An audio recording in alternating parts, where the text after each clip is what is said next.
All right, buckle up fantasy fans. Huge news just dropped. Huge. Oh yeah, massive. Virtue. We're talking dragons, we're talking romance, we're talking epic battles. Amazon MGM Studios. Oh, okay. I'm with you. Amazon, they're getting into the fantasy game even more. More like diving in headfirst. They've teamed up with Michael B. Jordan's company, Outlier Society, to adapt Rebecca Yarros' Empyrean series. But that's not all. Empyrean series, so we're talking Fourth Wing. Got it. Fourth Wing is going to be the first to hit the screen, but get this, the sequel, Iron Flame, is already out there, setting the stage for a 5-book saga. 5 books. Okay, now that's a commitment. They're not just dipping their toes, they're going all in. And to top it off, they've brought in Moira Walley-Beckett as showrunner. Emmy winner, the mastermind behind Breaking Bad. Whoa, hold on. Breaking Bad? That's a serious pedigree. What's a gritty crime drama producer doing in the world of dragons and magic? That's what I thought too. But this actually makes a lot of sense. Yarros has been super vocal about the adaptations, staying true to her vision. Okay, so she's involved, she's hands-on. That's a good sign. Oh yeah, totally.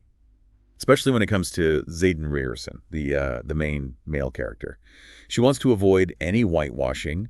She's even given specific descriptions talking about his windblown black hair, warm tawny skin, strong jawline. I mean, she's serious about representation. Right, and this is a huge deal, particularly in fantasy, where we've seen some less than stellar examples of diverse casting in the past. It's refreshing to see an author like Yarros taking such a strong stance. Absolutely. And this commitment to authenticity goes beyond just race, too. Take Violet Sorrengail, the protagonist. She's not your typical warrior heroine. What do you mean? Well, she's got brittle bones, dislocates joints easily, and she struggles with dizziness. Imagine a world that prizes physical strength above all else. And then there's Violet.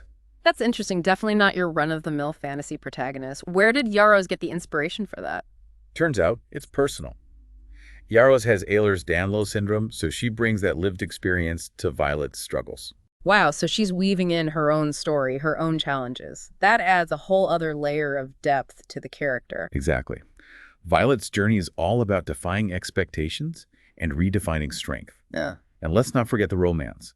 The dynamic between Violet and Xaden is electric. Oh, so we've got a bit of the enemies to lovers trope going on here. You could say that. Yeah. But it's more complex than that. They start off clashing constantly, dealing with betrayals, societal pressures, you name it. Yeah. But as they're forced to work together, well, those sparks start to turn into something more. I see. It's not just instant attraction. There's real conflict and evolution of the relationship. It makes it more believable, more satisfying, right? Totally. And let's not forget the other characters, like Dane Ados, Violet's childhood friend who ends up as her commanding officer. Talk about complicated feelings. Oh, yeah. That's a recipe for some serious drama. And of course, we can't talk about Fourth Wing without mentioning the dragons. Right.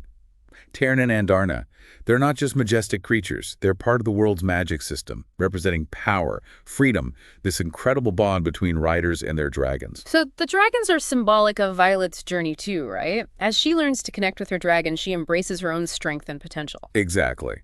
But all this happens in the heart of Basgiath War College, a place that just oozes intensity. It's all about dragon fire, scarred battlegrounds, a graduate or die mentality. Whoa, sounds intense. It's more than just a school. It's like a microcosm of this world Yarros has created, right? Totally. It's where characters are forged and tested, facing their fears, discovering what they're really made of. And the best part, Fourth Wing already has a massive fandom. Over 2 million copies sold, with Iron Flame out now and 3 more books on the way. That's amazing. And with a fan base that passionate, there's a lot riding on this adaptation. And Yarros knows it. She's assured fans that she's committed to maintaining the quality of the books while working on the show. Good. That makes me think they'll handle this with care, respect the source material. For sure, this isn't about just cashing in on a trend. It's about expanding this world and sharing Fourth Wing with a whole new audience. And let's be real, who isn't ready for some epic dragon battles on their screens? I'm super curious to see how they bring the world to life, the visual effects, the costumes, all of it. Absolutely. But for me, it's those deeper themes that I'm really excited to see explored. Societal expectations, resilience, what true strength actually means. That's a great point. So listeners, we want to hear from you. What are you most excited about? Who would you cast as Violet, Aegon, all the other characters? Yeah, let us know. And in the meantime, dive into the world of Fourth Wing yourselves, because trust me, you don't want to miss this ride. Yeah.